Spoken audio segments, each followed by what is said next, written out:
ఈరోజు చాలా సంవత్సరాల నుంచి యాదాద్రి పవర్ ప్రాజెక్ట్ కింద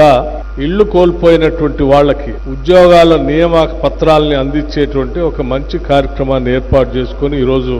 మనందరం ఇక్కడ సమావేశం అయ్యాం. ప్రాజెక్టులో ఇళ్లు కోల్పోయినటువంటి వాళ్ళందరికీ ఉద్యోగాలు ఇస్తామని గతంలో చాలా సంవత్సరాల క్రితం చెప్పినప్పటికీ ఇంతవరకు ఉద్యోగాలు రాక సరే మొదలుపెట్టినప్పుడు ఉన్నటువంటి వయసు ఈరోజు వయసు దాటిపోయి పెరిగిపోయి చాలా సంవత్సరాలు అయిందని ఈ లక్ష్మారెడ్డి గారు ఇప్పుడే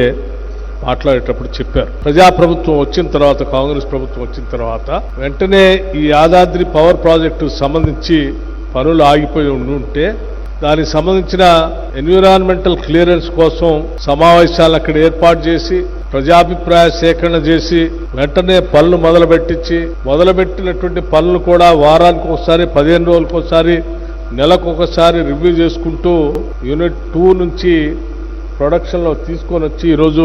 రాష్ట్ర ప్రజలకి యాదాద్రి పవర్ ప్రాజెక్ట్ అంకితం చేసినటువంటి కార్యక్రమం గౌరవ ముఖ్యమంత్రి రేవంత్ రెడ్డి గారి నాయకత్వంలో మీ అందరి సమక్షంలో అక్కడికి వచ్చి చేయటం కూడా జరిగింది. సరే, ఆనాడే ముఖ్యమంత్రి గారు నేను